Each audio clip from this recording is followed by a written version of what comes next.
Hello everyone, how are you? I hope you all are doing fine, right? So by the way, today we are going to start one more new lesson, okay?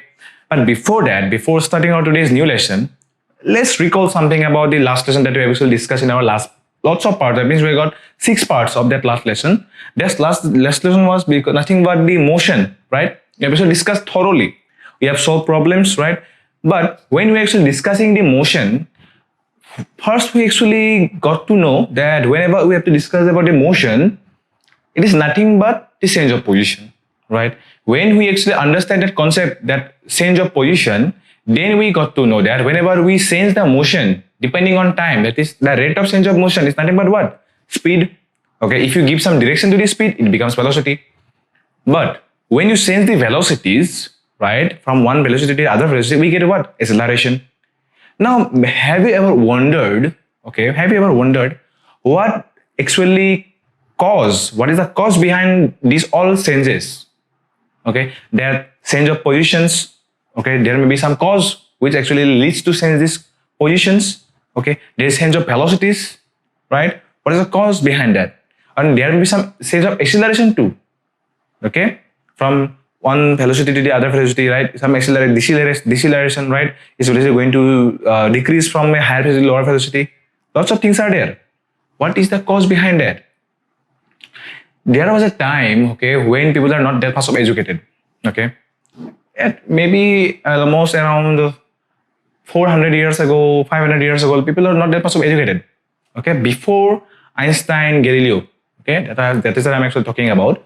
What actually happened at that moment? People were actually worried about some things that actually they observe, okay. Now just see here, that boy is actually hitting the ball, okay, that boy is just hitting the ball. Tell me one thing, is that ball after the hitting is going to move forever? It is obvious fact in our day, from our day-to-day observation, we can actually say that that ball is not going to move forever. After some time, it is going to stop. But because why? We can say that because we're now educated, we have some thinking capacity, we are now just advanced, right? But at that moment, people are not that much of advanced. Okay, they wondered why it is just getting stopped after some time, it get moves, right? There may be some reason, there may be some cause behind that. Once Galileo Galilei and Sir Isaac Newton had come, they have changed the complete view. They gave some certain ideas about that causes, and they gave the cause as nothing but a force. So our today's lesson is going to be with the discussion of nothing but force, right? We have to see what is force and how it actually behaves. Okay, so how we can actually observe force, okay, in our day-to-day life we can actually observe, okay. Now you can actually ask me, so what is the definition of force? Okay, this is a very valid question, and if you ask me that question, sir, what is the force, what I have to give in reply? I have to say that force is nothing but the effort to do something, okay. If you clearly see in this figure, a boy is actually trying to move something, right? That means what? With what you can say, he's efforting, he's doing some kind of efforts, right? He is doing effort in which thing? Pushing something, right? So what we can say as the definition of force? If we simply say, you can also say that force is nothing but push and pull, okay? If I have to pull something, I have to give or apply force. Again, if I have to push something, I have to again apply force. But what we can say proper definition is that the effort which is needed to push or pull something, okay, that effort is nothing but the force. Okay, and in our daily life we actually observe, okay. By the way, just always remember one thing, we can't see, we can't feel, or we can't taste force, but we can actually see or feel or affect the after effect of force, okay. Once force is applied, we can actually feel that by the after effect, okay. When we press a ball, okay, plastic ball, you just consider a plastic ball, we are just pressing a ball, its shape changes. By observing that shape changing, we can actually say that yes, there have some applied forces are there, right? That's what you can say, that we can actually feel the effect of force, okay. We cannot feel that natural or pure force, okay. We are always observe the effect of force. That's how actually forces works, right? In our day-to-day life, we always observe lots of forces, right? whenever we now see, I'm just talking now, right? Do you think that is needed actually force? Obviously, this need force too. See, our universe has some interesting tendencies. It is always have a tendency to be at rest. If I stop talking, what happened? My mouth get closed or touched it.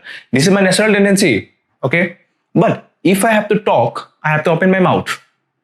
To open my mouth, I have to apply the force in a different direction or in the opposite direction. Okay, from the natural conditions, right? That is nothing but the force.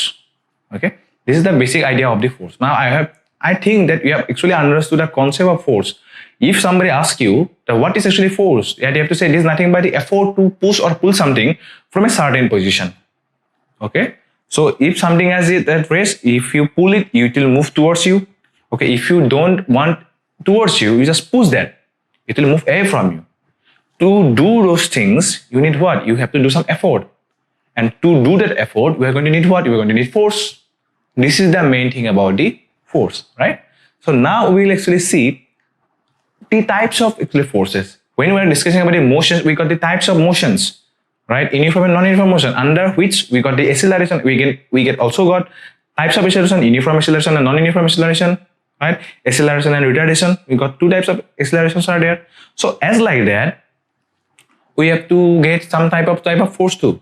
But before that, before starting that topic, since this lesson is going to relate with motion, okay, and that motion have to follow some laws or rules, okay, and the laws and rules totally depend on the force, how we are going to apply the force, right? So this lesson is not going to be only deal with force, it will also deal with actually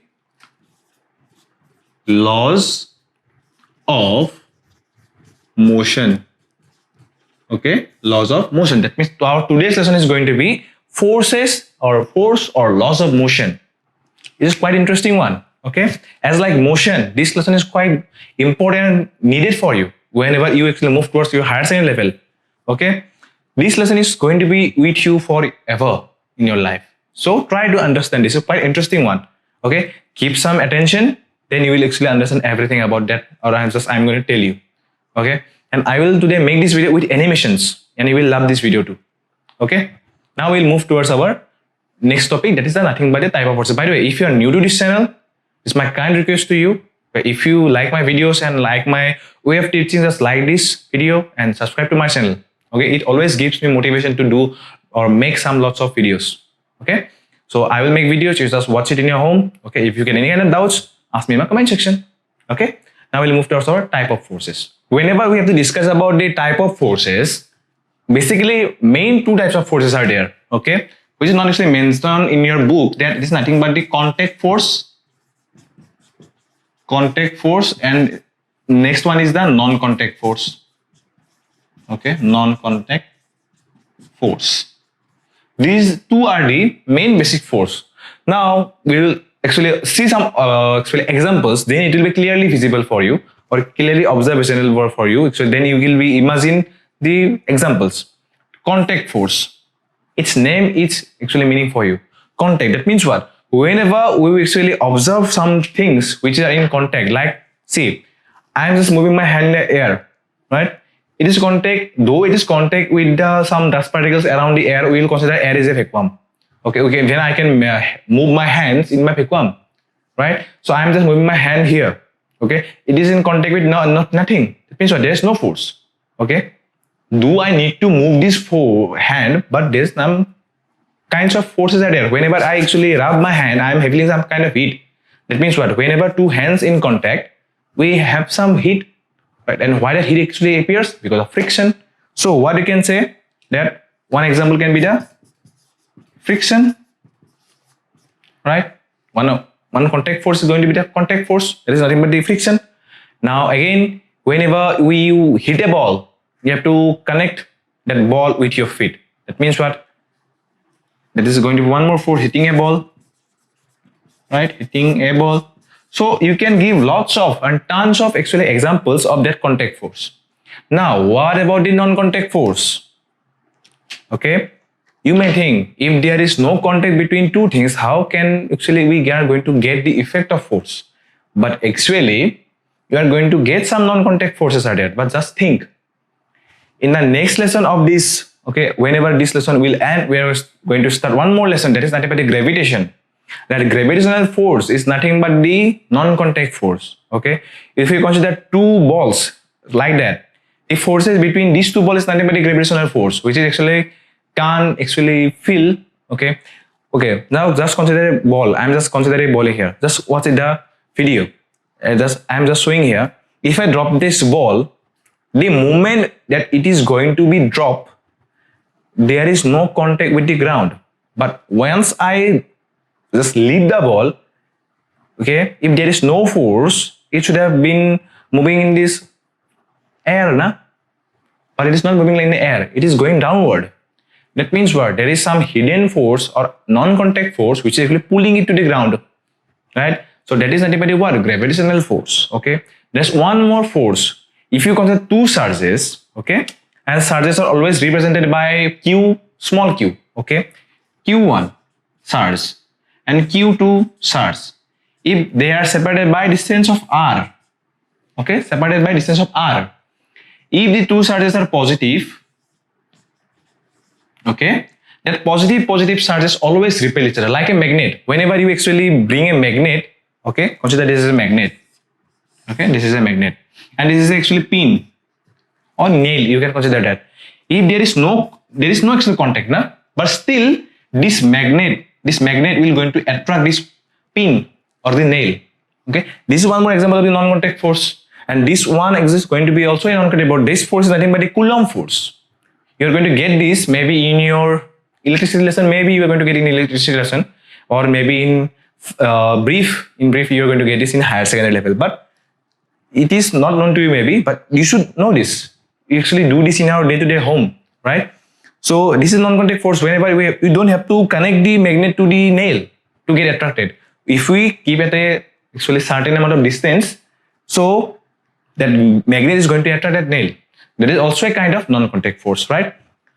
Basically, we are going to discuss the contact force here in this lesson. And when we will discuss the gravitational force, then we will mainly discuss the non-contact force, okay? So in case of the contact force, okay, we are going to get more two type of force, okay? One is nothing but the balance force. Other one is nothing but the unbalanced. Okay, unbalanced force. Balance and unbalanced force. Okay, there are two basic type of balanced force. Now again, observe in the figure. If here actually two child is trying to try to just move that box. Okay, they are actually trying their best. Nah?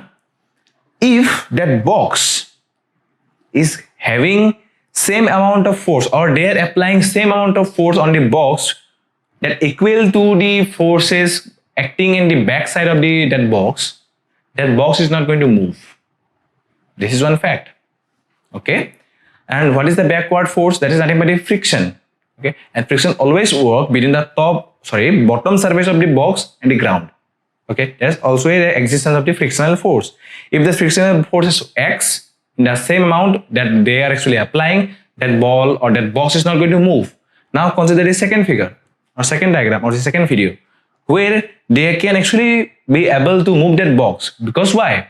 They have applied higher force, okay, or in a higher amount of force equal compared to that of the frictional force. Okay, so one of the two forces have to be greater to get in motion. Okay, if that acting force, or what we can say, if that forces they are actually applying, if this equal from the both the directions, that force is nothing but a balance force.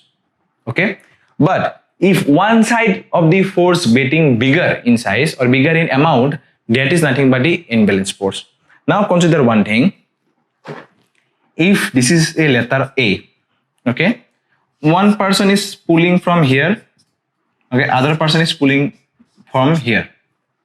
Okay, if this force is in this direction and this force in this direction, if this force, okay, I will give the name F1 and F2. If F1 equal to F2, the state of motion of A will not change. Okay, if it is at rest, it will be at rest. Okay, now if somehow, okay,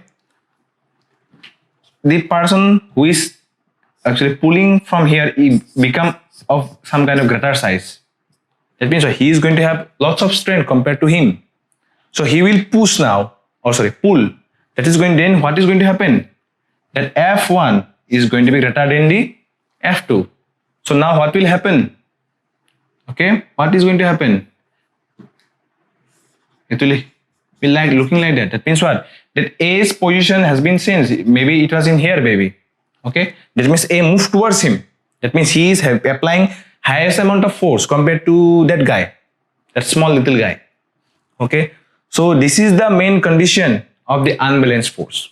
Okay, this is the main example of the unbalanced force. Okay, its meanings, the words actually representing the everything. The balance means what? Balance always comes from the both sides, not from the one side. You just go to market. Okay, they will balance where the weights are made, balance to actually measure the weights of the particles that you're actually buying. Okay, so in the one side they actually give the those actually vegetables, and in the other side they give the weights. Once it gets balanced, that means what? We're going to do that much of 10 kg, 20 kg, whatever you actually want. This is nothing but the balance force. If the weights are not balanced, it will move up and down like that. That means what? The force is unbalanced, right? That force is nothing but the gravitational force, by the way. It is nothing but the force, right? So that is unbalanced force. So this is the example of the balanced and unbalanced forces. We can actually take one more example of a guy cycling. You can actually see here. A guy is actually cycling, right? If, okay, at the moment he actually stops pedaling, what will happen? He is going to move forward forever? Obviously not. Once he stop giving force or stop pedaling in his pedal, okay, once he stop pedaling, what is going to happen? After some time, after he moves for some time, what is going to happen? The cycle will come to rest, right? So what we can actually say, that force that is actually acting backward to that actually cycle, that is nothing but what? Frictional force. Once he actually, when he was actually pedaling that cycle, that frictional force was equal to that pedaling force, that force is needed to get the to use that pedal, right? Or that cycling force was that much of equal. That's why it was in uniform motion. But once that pedaling force decreases, what will happen? The friction force will increase, okay, and it will act in the backward direction and the opposite direction of the motion of the cycle. So what will happen? After some time, the cycle will stop. If somehow, okay, just consider that somehow, which is actually practically not possible, we'll actually get to know that. If somehow we decrease that actually backward force, nothing but the frictional force, what is going to happen actually? That cycle or that car, whatever you say, is going to move forever. Okay, but from this thing, what have you now understood? We have understood that whenever we have to change the state of some object, okay, it doesn't matter if it is in motion or if it is in rest, okay, we are going to have some unbalanced force, okay, otherwise it will be in uniform motion. If that something is at rest, it will be at rest like this aerator, okay. If the force is balanced from the both sides, it will be at rest. If somehow it become unbalanced, okay, if one side force will become higher, that what will happen actually? That A will move towards the direction where the force have the direction, okay. That means towards the higher amount of force direction, right? So that's how balance and unbalanced force actually works, okay. Now we'll move towards our next topic. Till now we have actually discussed how the balance and unbalanced force actually works, okay, in case of motion, right? Now we'll take one example. By the way, this example was not taken by me first. This example was first taken by the great scientist Galileo Galilei. So I'm not actually taking the rights of the Galileo Galilei, okay? We'll just consider that example right now. What Galileo Galilei did, that he considered two inclined planes actually, okay? This is one inclined plane and this is one inclined plane, okay? What he did, okay, this is the main actually plane surface, depending on which we are going to get the inclination. What he did, he considered a ball here, okay? He just left the ball from this direction. Okay, the ball will do what? You will roll it down and come here. After that, it again roll to upward, and it again attain a height of this same height. That is, this is the height. Okay, it is its natural tendency. But considering that, we have considered that there is no backward force, right? Till now, we are considering that. Okay, there is no backward force is actually acting on this ball while moving from this position to this position. Okay, this is one example. It is having some amount of angle, that is some amount of slope. Now what he did, he then decreased its slope. Okay, decrease its slope. Okay, two planes I am just considering here. Decrease its slope. Though this should be a plane, straight line, it is not actually being a straight line. Just consider it as a straight line. So it actually moving this line first. Then again he did the same experiment. He just left the ball here for this plane. He just left the ball here. It will again be here. After that, he will move in this plane, and it will again attain a height, this one. Okay, if there is no extra frictional force. Okay, it is his natural tendency. He did it by some kind of experiments he did. So okay, so it will again attain this much of height. Okay, again for this plane, he again left the ball, again attain this much of height. Now look closely. Once the slope is going down or getting reduced, what is actually getting increased? The distance that ball is actually traveling while moving from this position to this position. Okay, that means what we can say, that if there is no external force or the no frictional force is there to oppose that motion that ball is actually having, that ball will always have a tendency to move that much of height. Not depending on the slope, it will always have a tendency to move that much of height that it is actually coming. This is the height, right? This is the height. Okay, that actually that ball is coming or rolling down. After it rolls down, first it will increase its velocity to the ground or to the bottom. After that, when it will start moving from bottom to the upward direction, its velocity will get reduced, right? But it will attain that much of height. Okay, so after that, if somehow we reduce the slope to 0, okay, to 0 degree, that means we make the slope in this plane. So what will happen, do you know? That ball will keep moving in this plane until and unless it gets this much of height. Okay, just try to understand this. I am till now considering that there is no applied backward force. Okay, that's why it will continue to move, okay, to that extent where it can actually be able to get this much of height, because till now it is actually moving to this much of height, not depending on the slope. Okay, so though the slope is decreasing, but still it is attaining that much of height, right? This is one height, this is one height, and this is one more height. Okay, it is attaining that much of height. But when he was attaining that much of height, he was actually doing what? He was actually getting more distance covered to attain that much of height. Now just consider that if, that means what we can say, with the decreasing of the slope, it is having more distance covered. So what will happen here? Here in this line, the slope becomes 0. That means it will move forever. Actually, basically, if I say theoretically, if I say, I am actually just explaining this on the basis of theory. Okay, that means theoretically the ball will continuously, okay, in motion. But if you just try to understand this or observe this, is it really possible practically that but a ball will, after moving in this plane for a certain period of time, it will always move in for longer period of time or forever? No, obviously. After moving certain amount of distance or for certain amount of time, it will also stops. That means what? That friction is there, and friction cannot be actually completely made it 0, or that unbalanced force. Okay, friction is nothing but what? Unbalanced force. Okay, if that ball is continuously moving in a certain path or straight line path, if there is no unbalanced force, what will happen? That ball will continue its motion for forever. Okay, if there is some backward force, their backward force is nothing but what? Unbalanced force.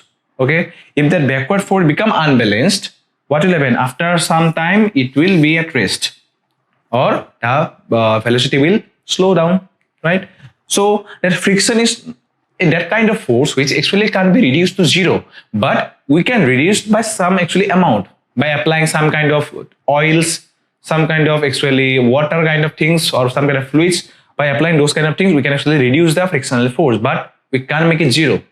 That means what? If we somehow reduce the frictional force to very much low extent, but still this ball will be at rest after some time. Okay. Then Newton did some experiments, or Newton studied this experiment or this example to a very much great extent. Okay. Then he did 3 laws of motion. Okay. And that laws of motion, or that laws depends on mainly force. Okay. So those laws of motions are mainly known as the Newton's law of motion, because it was given by the Newton. Okay. So first I will erase this part. Okay. And we have to study that all 3 laws of motion given by Newton. Or that's why those are also known as the Newton's law of motion. We will first study that first law, that is also known as first law of motion. Okay. And this is also known by a better term. Okay, I will explain that. What this first law of motion actually explains? First law of motion actually says that if we consider an object, consider me, this is me. Okay. If there is no external force applying on this body, okay, external force is not applying on this or on me. If I have a tendency to be at rest, I will always have that much tendency. Okay, I will always try to be at that tendency. Okay, and if a car is in moving motion or moving state, if there is no external force from the backside, it will always have a tendency to be at motion. Okay, that is the first law of motion actually says. Now one more figure, okay, one more diagram, that a car is actually in motion. Once some kind of backward force was there, it actually stops. Okay, that actually first law of motion says. What first law of motion says? Unless and until there is a kind of presence of external force, the natural tendency of an object, okay, to stay at that state will remain at that state. That means if somebody at rest, it will have a tendency to be at rest. If somebody is in motion, it will have a tendency to be in motion. Okay, till now I am standing here. Okay, if there is no external force acting on me, or it is going to be applied on me, I will have a tendency to be at here. If somebody just push me like that, I will going to have changed my direction or change my position, right? That's the first law of motion actually saying. Okay, now basically if we say that all the particles, all the objects always resist to change this motion, okay, and that resistance to change this state of motion unless and until there is some kind of external force is basically known as the inertia. Okay, that's why this law of motion also known as law of inertia. One more new term, inertia. Okay, now what is inertia, sir? You can ask me, what is inertia? This is the main thing. Inertia is nothing but the natural tendency to be at the same state it is really having before applying a external force. Okay, this is the inertia. Now we should actually discuss some kind of examples. Okay, now see in figure. Okay, what is actually happen whenever you just moving in a car? Okay, just moving in a car. Once the driver applies the brake, what actually happens? You just lean forward like this, right? Why? Because of inertia. Now just try to understand. Whenever that car was in motion, okay, with that you are in motion, okay. So once the brake is applied, what is going to happen? You will have a tendency to be at motion. Once the car actually stops, you will have a tendency to be in motion. That's why we lean forward. Okay, that's why in car that safety belts are there. Okay, if there is no safety belts, what is going to happen? You're going to hit your sort of face on the panels. Then you are going to, there's a lots of probability that almost 99% probability you are going to get hurt by yourself actually if you do not put the safety belt on. Okay, those safety belts are actually given. We can actually have one more example, right? If you are standing in a bus like that and that bus is at rest, okay, once that bus starts its motion, what is going to happen? You have to lean backward, because since that bus was at rest, you are also have a tendency to be at rest. Okay, it is your natural tendency. Okay, it is not a man-made or some kind of thing like that. It is a man-made, your natural thing. Okay, so what actually happens once that burst starts, it lean for backward because it is having a tendency to be at rest again, but still can that actually lasts for a little bit time, but again it attains the state as that car is actually having or that bus is actually having. So what is really happening, there's some, if there is some unbalanced force, though it is having some kind of actually natural tendency to be at the to remain at the former state, that actually lasts for few seconds. After that it again attains the state that actually force is actually applied. Okay, if that force applied to change its motion, okay, to from rest to a motion, then it will be at motion. Okay, if product force is applied from the backward direction to be at rest, then it will be at rest. Okay, but for some time, once the force applied, it will have a tendency to be at its original state. That is nothing but the inertia. Okay, okay, this is the thing about the inertia. Now we will check our next topic. Till now, actually we have understood what inertia is actually, right? Inertia is nothing but it is the resistance of an object. If that object is at rest, it will always have a tendency to be at rest, right? If that object is in motion, okay, it will always have a tendency to be in motion. Now the question is, it's an important question, that if that inertia is same for everybody, that means every object, okay, is it same? Okay, consider two men here. One is just a fat guy, okay, one is very thin guy that I am actually showing here. Okay, now tell me one thing, if I have to apply some force to change their motion, is that force going to be the same for body two things? What do you think? Just think, pause the video here and just think, what is going to be here? Just pause the video here and tell me in my comment section. Okay, is it going to be the same thing or the same amount of force that is going to be applied here to change the state of their motion if they are considering that they are at rest? Now tell me in my comment section, just pausing in this video, not actually moving forward in this video, just pause the video here and tell me that is the force going to be the same to change the state of the motion for these two men? One is having a big size, one is having a less, sorry, a thin in size. Then my answer is going to be no, because their guy is having a high amount of mass, having more mass compared to the thin guy. I will not consider the weight because weight actually differs in different positions, but mass is constant for everywhere, okay, in everywhere. So I will consider mass. He is having more amount of mass, like muscle mass, fat mass, lots of things are there. So that fair guy, that bulky guy, he is having lots of mass. So I am going to have needed, okay, I am going to need lots of amount of force to move this guy compared to that thin guy. That means what we can say, that inertia is directly proportional to the mass, right? As the mass increases, the applying force is going to obviously increase. Okay, consider one fact. Now I am showing you one more figure. Above I am just considering one football of the one size, some regular size football, and I am considering one more thing, that is nothing but the stone of the same size. Now tell me one thing, if I tell a footballer to hit that two things, what will happen? In the first case, he will hit the ball and the ball will move of the same size.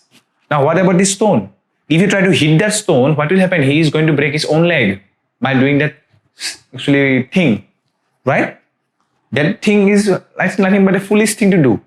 But since we know that, okay, if that guy don't know physics, he will actually listen to me and he will do that, and he will actually break his leg. But if that guy is some kind of intelligent like us, okay, and if he have some kind of idea about the inertia, then he will not do the same thing. Okay, right now. So this is the main fact. By the way, interestingly, one fact is that, okay, if that guy do not know physics, okay, if that guy do not know physics, again he will not hit that stone actually, basically, right now, because he know if I try to hit that stone, what is going to happen? I'm going to I'm going to hurt my own leg. But if I give an uneducated guy who don't know physics at all, who don't know what actually inertia is, if I give him a football, he is going to hit that too, because he know that once I hit that ball is going to be moved. Some interesting facts are there, no?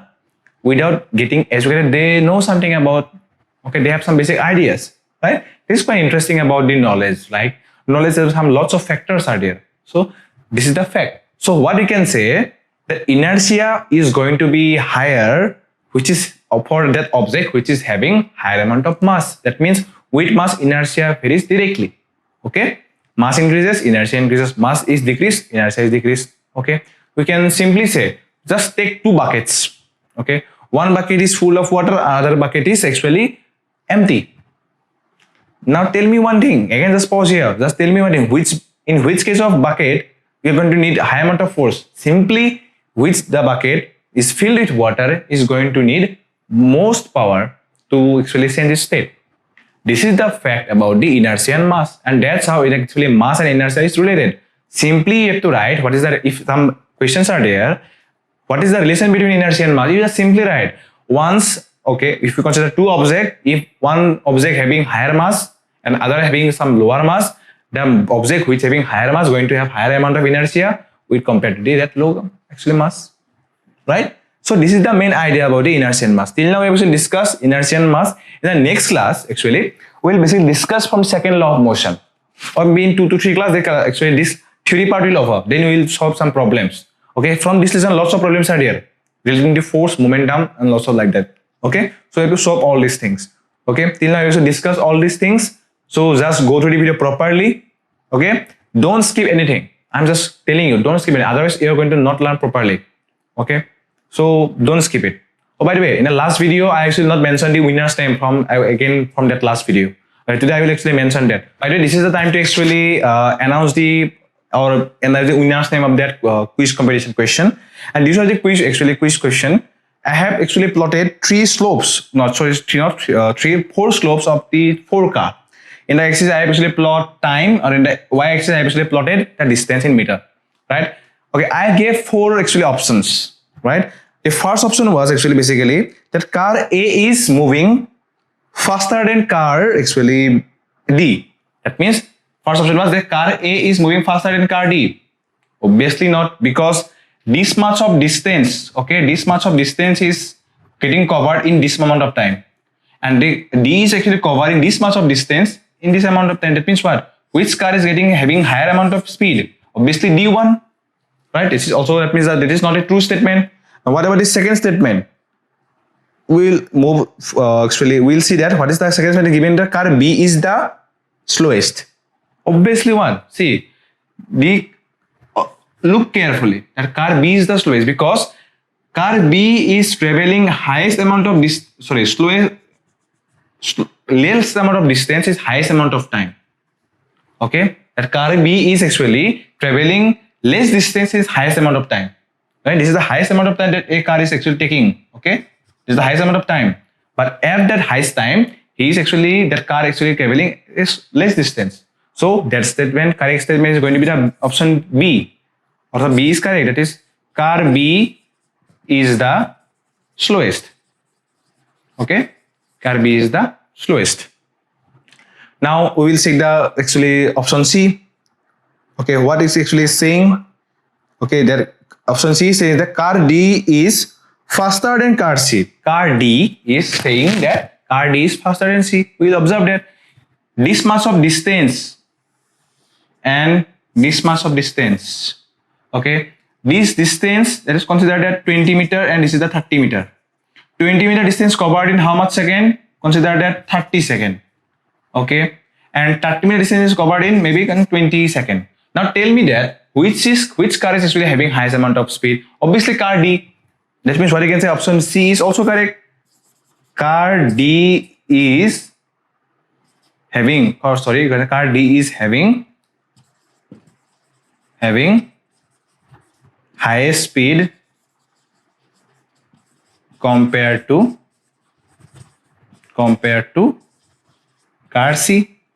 These 2 correct options we have actually got. Now we'll check, is there any kind of actually correct answers are there? We'll check, right? That option D is actually saying that car C is the slowest. Okay, obviously not, because we have already got that car B is the slowest. So these 2 are the correct options. They are option B and option C. That means that car B is the slowest, one of correct actually answer, and car C, that means that option C, that car D is having highest amount of speed compared to car C. Now we'll check who have given the correct answers. Lots of students have actually given answer. So I will announce the name. By the way, one thing that I have to say that those names are not maybe according to the time actually, right?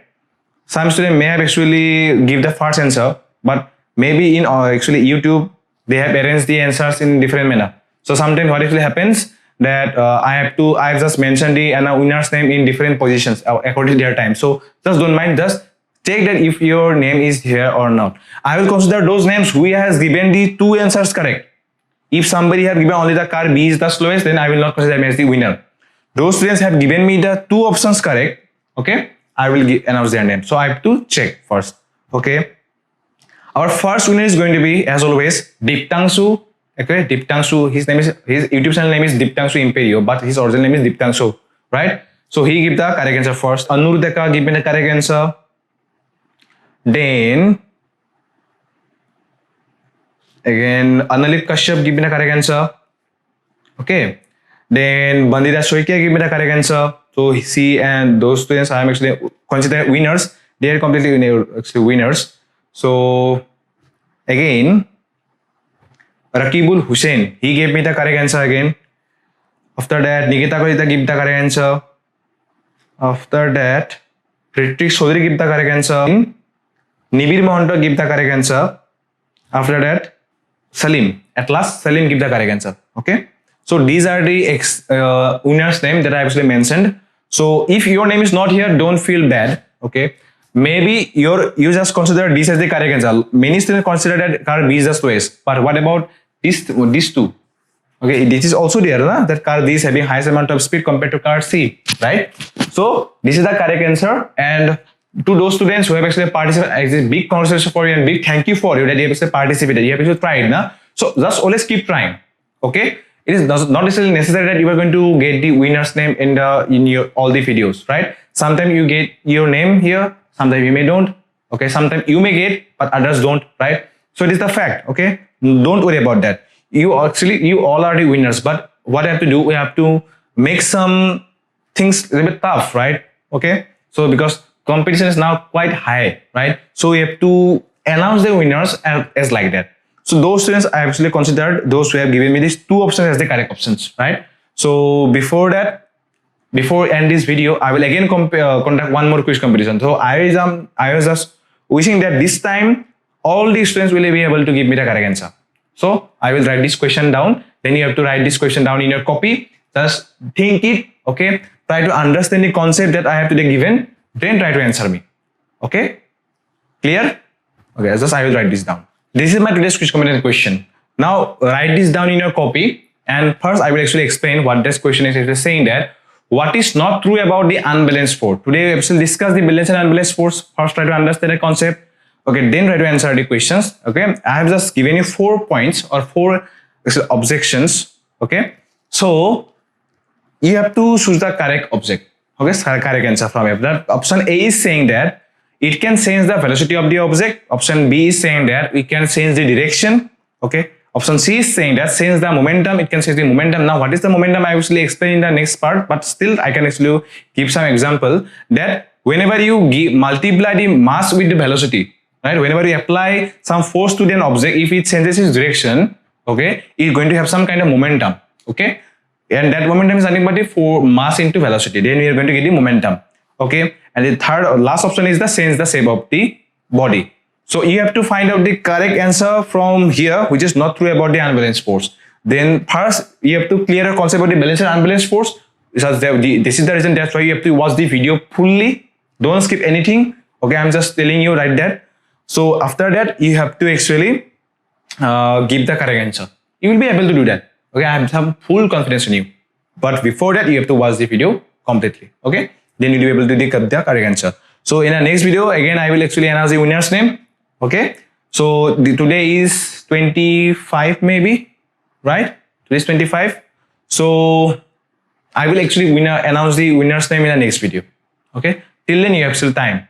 So just try to give your answer by tomorrow evening, okay, because I will upload the video in the morning maybe. If I upload the video in the morning, then try to upload in the evening or night.